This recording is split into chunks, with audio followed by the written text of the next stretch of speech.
ചീരക്കുഞ്ഞന്മാരെ പറിച്ചു മാറ്റി മണ്ണിൽ നട്ടു. ഇനി അവർ വേര് നാട്ടി ഉഷിരോടെ വളരട്ടെ. ചീര നട്ടതിന് ശേഷം പ്രകൃതിയിലേക്ക് നോക്കിയപ്പോൾ എന്തോ ഒരു ഭംഗി കൂടുതൽ കണ്ടു. ശരിയാണ്, ഇന്നലെ പെയ്ത മഴയിൽ എല്ലാവരും സന്തോഷത്താൽ നിൽക്കുന്നു. പൂക്കൾ പൂത്തും കായ്കൾ കിനിഞ്ഞും പ്രകൃതി അങ്ങനെ നിറഞ്ഞു കവിഞ്ഞ സൗന്ദര്യത്തോടെ നിൽക്കുന്നു. പ്രകൃതിയിൽ തന്നെയുണ്ട് നമുക്കുള്ളതെല്ലാം. ചുമയ്ക്കു മറുമരുന്നാണ് പനിക്കൂർക്ക. വെട്ടിത്തിളയ്ക്കുന്ന വെള്ളത്തിൽ പനിക്കൂർക്ക ഇലകൾ ഇട്ട് വാട്ടി ആ വെള്ളം കുടിക്കുമ്പോൾ ചുമ ഇല്ലാതാകുന്നു. ഇതൊരു പ്രപഞ്ച സത്യമാണല്ലേ. ഇങ്ങനെയുള്ള നുറുങ്ങു പൊടിക്കൈകൾ ടാബ്ലറ്റുകളെക്കാൾ എത്രയോ നല്ലതാണല്ലേ. പ്രഭാത ഭക്ഷണത്തിന് ശേഷം ഞാൻ എൻ്റെ ജോലികൾ പയ്യെ ചെയ്യാൻ തുടങ്ങി. ആദ്യം തന്നെ കഴുകിയ പാത്രങ്ങൾ ഒന്നൊന്നായി വൃത്തിയായി അടുക്കി പെറുക്കി വെച്ചു. ഇനി കഴുകാനുള്ള പാത്രങ്ങൾ കഴുകി മാറ്റണം. അടുക്കും ചിട്ടയായ ജീവിതത്തിൻ്റെ ഓരോ പാഠങ്ങളും തുടങ്ങുന്നത് അടുക്കളയിൽ നിന്നാണ്. സത്യമല്ലേ? അളവുകൾ, നിറങ്ങൾ, ആകൃതികൾ, അങ്ങനെ എത്ര തരം വ്യത്യസ്തമായ കാര്യങ്ങളാണ് അടുക്കളയിലുള്ളത്. ജീവിതത്തിൽ വൃത്തിയുടെ ആദ്യ പാഠങ്ങൾ പഠിക്കുന്നതും അടുക്കളയിൽ നിന്ന് തന്നെ. ഈ നിമിഷം അടുക്കളയിൽ നിന്നും അമ്മ ഇഷ്ടമുള്ള ഭക്ഷണങ്ങൾ ഉണ്ടാക്കിത്തരുന്നത് മനസ്സിലോർത്തു പോകുന്നു. ആ ഒരു കൈപുണ്യം വേറെ എവിടെ കിട്ടാനല്ലേ.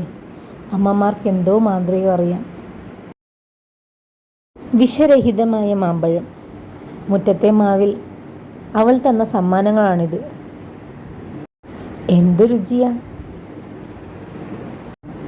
അതിലേറെ രുചിയുണ്ട് ഈയൊരു നിമിഷത്തിന്.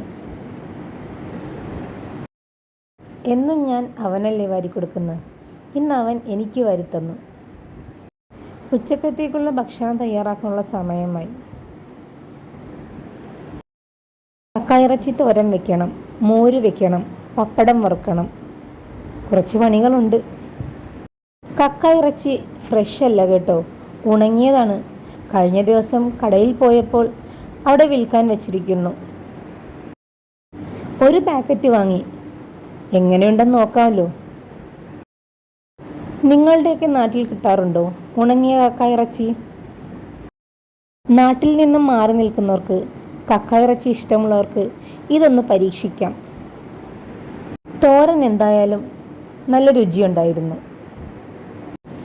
ഇത് ഗാർലിക് പപ്പടമാണ്. കൊള്ളാം, ടേസ്റ്റ് ഉണ്ട്.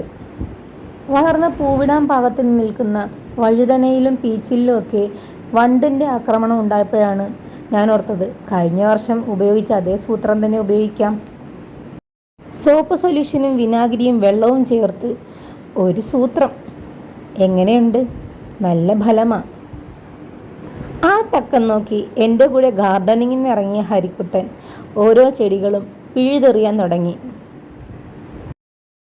പിന്നെ എങ്ങനെയൊക്കെയോ എന്തൊക്കെയോ പറഞ്ഞ് അവൻ്റെ ശ്രദ്ധ ഞാൻ തിരിച്ചു വിട്ടു.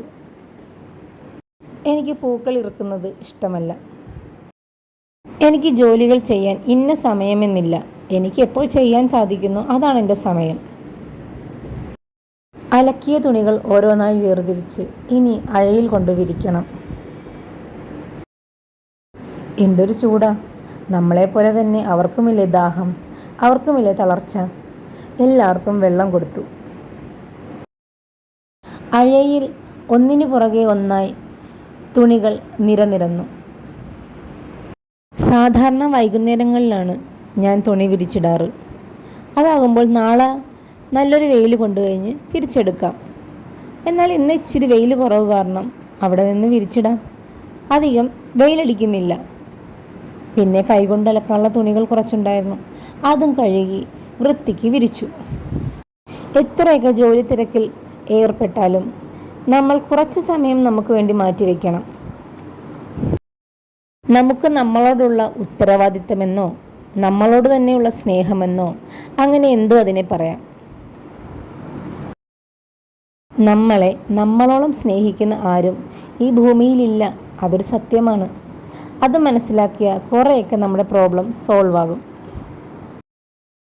പറഞ്ഞതുപോലെ നിങ്ങളോടൊരു സന്തോഷ വാർത്ത പങ്കുവയ്ക്കാൻ മറന്നുപോയി.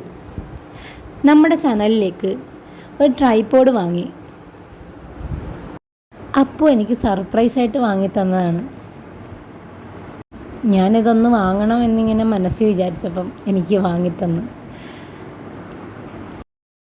ഞാൻ പലപ്പോഴും ഓർക്കാറുണ്ട്, ഈ ലോകത്ത് തന്നെ അപ്പു എനിക്ക് തരുന്നൊരു സ്പേസ് ഇല്ലെങ്കിൽ ഒരു സ്നേഹം എനിക്ക് എവിടെ നിന്നും കിട്ടിയിട്ടില്ല. അങ്ങനെ നമ്മുടെ കൈ പിടിക്കാൻ ഒരാളുണ്ടെങ്കിൽ അത് തന്നെയല്ലേ ഏറ്റവും വലിയ ഗിഫ്റ്റ്.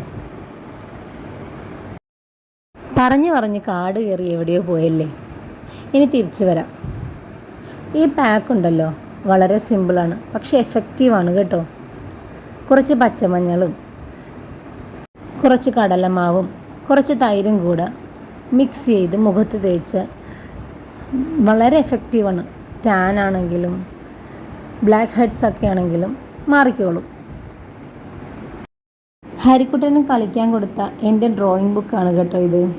കുറേ നാളുകൾക്ക് മുൻപ് ഞാൻ വരച്ച ഒരു ഗണപതി ആണിത്. അന്നൊക്കെ സമയമുണ്ട്, കുത്തിയിരുന്ന് വരയ്ക്കാനും ഇഷ്ടമാണ്. പക്ഷേ ഇന്നൊക്കെ സമയം തീരെ കിട്ടുന്നില്ല. ഇനി സമയം കണ്ടെത്തി തുടങ്ങണം ഓരോന്നിനും. ഇവിടുത്തെ മാസ്റ്ററിൻ്റെ ഡ്രോയിങ് ആണ് കേട്ടോ ഇത്. പെൻസിലും പേനയും കളർ പെൻസിലും ബുക്കും ഒക്കെ വളരെ ഇഷ്ടമാണ്. ഞാനതിനെ പ്രോത്സാഹിപ്പിക്കാറുമുണ്ട്. വരയ്ക്കട്ടെ, പഠിക്കട്ടെ അല്ലേ. കളിക്കുന്ന കളിപ്പാട്ടങ്ങൾ എവിടെയൊക്കെയാണ് കിടക്കുന്നതെന്ന് പോലും നമുക്ക് മനസ്സിലാകത്തില്ല. ഇടയ്ക്ക് സൺഷെയ്ഡിൽ വരെ കളിപ്പാട്ടങ്ങൾ കിടക്കുന്നത് കാണാം. അങ്ങനെ തൂപ്പും തുടപ്പും എല്ലാം കഴിഞ്ഞു. ഏകദേശം എൻ്റെ ജോലികളെല്ലാം കഴിഞ്ഞു. പൂർണ്ണമായും കഴിഞ്ഞിട്ടില്ല. ഒരു വീടാകുമ്പോൾ നേരം വെളുത്ത് നമ്മൾ ഉറങ്ങുന്ന സമയം വരെ കാണുന്ന എല്ലാം ജോലികൾ തന്നെയാണല്ലോ അല്ലേ.